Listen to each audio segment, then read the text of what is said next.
தமிழிசை அக்கா, தொல் திருமாவளவன் அண்ணா, உங்களெல்லாம் எனக்கு ரொம்ப பிடிச்சிருக்கு.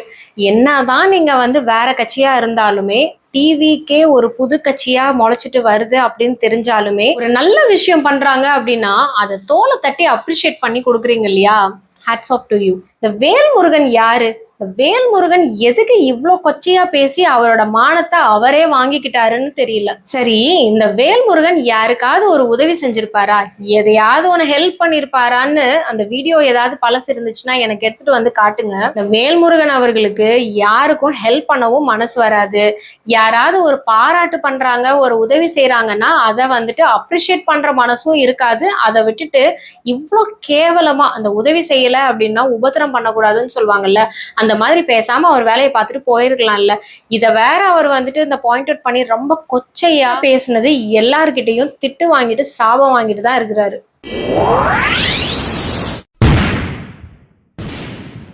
சைடு கேப்ல சைக்காலஜி கத்துக்கலாமா? பொலிட்டிக்கல் சைக்காலஜி பத்தி தெரிஞ்சுக்கலாம். 2026 தேர்தல் களம் ரெடி. போட்டி போட எல்லா கட்சிகளும் தாறுமாற ரெடி ஆயிட்டு இருக்குது. ஒவ்வொருத்தர் ஒவ்வொரு சேட்டைகளை பண்ணிக்கிட்டே தான் இருக்காங்க. ஆனா இதையெல்லாம் தாண்டி நல்ல விஷயம் பண்றாங்கன்னா அது யாரா இருந்தாலும் அப்ரிஷியேட் பண்ணி தான் ஆகணும் அப்படிங்கிற ஒரு பொது அறிவோட நடந்துக்கிற மனிதாபிமானம் உள்ள சில பேர் இருக்காங்க. அவங்க எல்லாருக்குமே எனது நன்றிகள். அந்த வகையில தான் டாக்டர் தமிழிசை, அண்ணன் தொல் திருமாவளவன் அவர்கள், இவங்க எல்லாமே நான் ரொம்ப பாராட்டுறேன். ஏன்னா ஒருத்தரை வளர்ந்து வர கட்சி, புது கட்சி அப்படின்னு அவங்க ரொம்ப டாமினேட் பண்ணி செய்யற வேலைகள் எல்லாத்தையுமே மட்டம் தட்டுறதுக்கு இல்லாம ஒரு நல்ல காரியம் பண்ணா தோல்ல தட்டி கொடுத்து அப்ரிஷியேட் பண்றாங்க இல்லையா? அதுவே அவங்களோட நல்ல கேரக்டரை ஹைலைட் பண்ணுது. ஸோ இங்க இவர் வேல்முருகன் எவ்வளவு பெரிய வேலையை பார்த்து விட்டுருக்கிறாரு பாருங்களேன். +2 ரிசல்ட்ஸ் வந்துச்சு. அந்த ரிசல்ட்ல கல்வி வெற்றி விழாவை டிவிகே தலைவர் விஜய் அவர்கள் தொடங்கி வச்சாங்க. அந்த விழா நல்லா சிறப்பா போயிட்டு இருந்தது. அதை பத்தி நிறைய ஃபீட்பேக்கும் வந்துட்டு இருந்தது. இவ்வளவு கோடி செலவு பண்ணி ஸ்டூடெண்ட்ஸை மோட்டிவேட் பண்ணி என்கரேஜ் பண்ற விதமா அவர் அப்ரிஷியேட் பண்ணி ரேங்க் ஹோல்டர்ஸ்க்கு எல்லாத்துக்குமே தங்கம் கொடுத்தாரு. 2 கிராம் தங்கம் கொடுத்தாரு. பரிசளிப்பு விழா பண்ணாரு. இது எல்லாம் பண்றதுக்கு ஒரு மனசு இருந்துச்சுல்ல. எலெக்ஷன் வருது அதனால டிராமா பண்றாரு, எலெக்ஷன் வர்றதுனால பூச்சாண்டி காட்டுறாரு, எதையோ ஒன்ன காட்டிட்டு செய்யற வேலையை செய்யறாருல. எவ்வளவு வஸ்ட் கேரக்டரா இருக்கிறாரு இந்த வேல்முருகன். இதையெல்லாம் பாராட்டு கொடுக்கலனாலும் கூட ஒரு கட்சியை டேமேஜ் பண்ணி பேசுறதுக்கு வேற பாயிண்டே கிடைக்கலையா? ஸ்டூடெண்ட்ஸ் தான் கிடைச்சாங்களா? கூத்தாடிகள் அப்படிங்கிற ஒரு வார்த்தை, இதுவே அந்த கூத்தாடிகள்னா என்ன அர்த்தம்? சோ இந்த கூத்துக்கு இந்த கூத்துக்கான விளக்கம் நான் சொல்ல தேவையில்லை. டிவிக்கு முதல் மாநாட்டிலேயே தலைவர் விஜய் அவர் சொல்லிட்டாரு. 17-18 வயசு இருக்கிற அந்த மாணவிகள் அவங்க மேல ஸ்டேஜ்ல, அதுவும் விஜய்க்கு காமவெறியோடையா கட்டி பிடிக்க போறாரு. இவ்வளவு கோடி சம்பளம் வாங்கி படத்துல நடிச்சு இவ்வளவு பெரிய ஆக்டரா இருந்த விஜய்க்கு கொச்சையா தப்பான எண்ணங்களோட பிள்ளைங்களை கட்டி பிடிக்கணும்னு அவசியமே கிடையாது. எவ்வளவு பெரிய பெரிய அழகான ஹீரோயின்ஸ் இருப்பாங்க, எவ்வளவு பேர் இருக்காங்க, அவங்க கிட்ட அவங்களோட சில்மிஷங்கள் எல்லாமே காட்டிட்டு போலாமே. அதுவும் பப்ளிக்கா இந்த ஒரு நல்ல காரியம் பண்ணும் போது அவர் கட்டி பிடிக்கணும் அப்படிங்கிற அவசியமே கிடையாது. அன்புக்கும் காமத்துக்கும் வித்தியாசம் கூடவா தெரியல?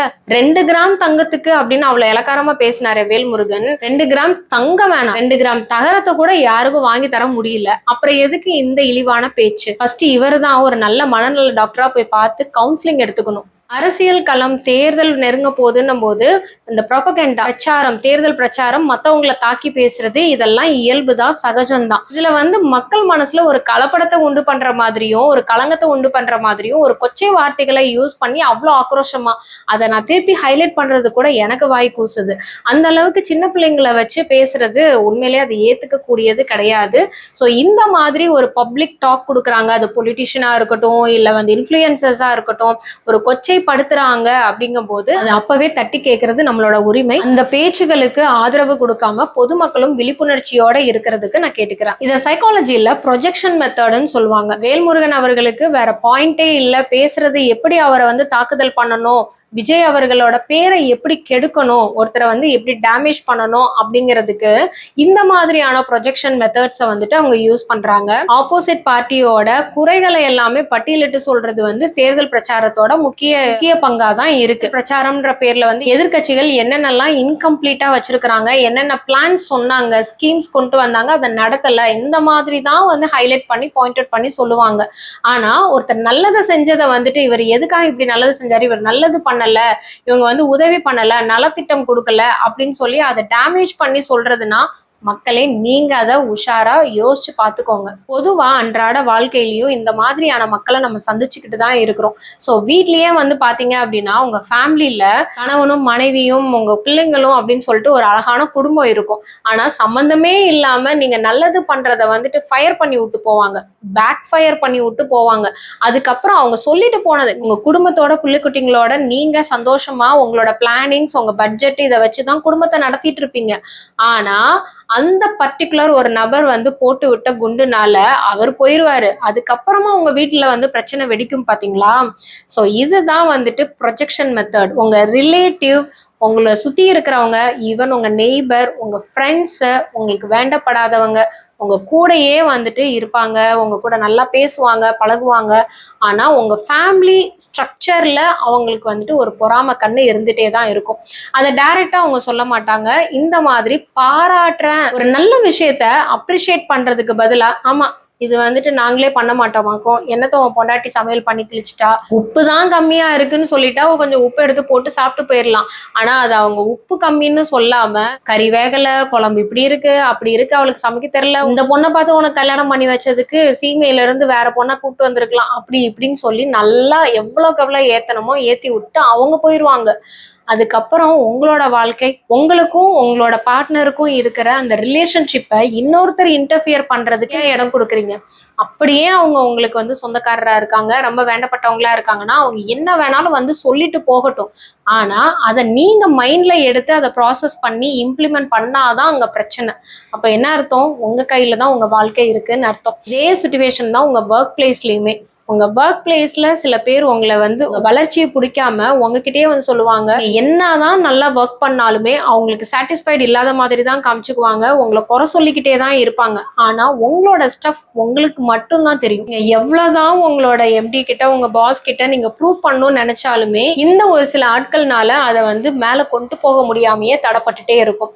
அதுக்கு காரணம் வந்து உங்களோட இன்னெபிலிட்டி கிடையாது. நீங்க இந்த மாதிரியான சர்க்கிள் யாரு, இந்த மாதிரியான ஆட்கள் யாருன்னு பார்த்து அவங்க கிட்ட நீங்க உஷாரா இருந்து அதுல இருந்து மூவ் ஆன் பண்ணி போறதுதான் உங்களுக்கு பெட்டர். ஒரே ஒர்க் பிளேஸையே நம்பிக்கிட்டு நீங்க அந்த வருமானத்தை அந்த சம்பளத்தையே நீங்க டிபெண்ட் பண்ணிட்டு இதுதான் என்னோட ஃபேமிலி, இதுதான் வந்துட்டு இதை வச்சுதான் என்னோட குடும்பம் பொழைச்சிட்டு இருக்கு அப்படின்னு நினைக்கிறதுனாலதான் உங்களுக்கு ஒர்க் ஸ்ட்ரெஸ் அதிகமாகுது.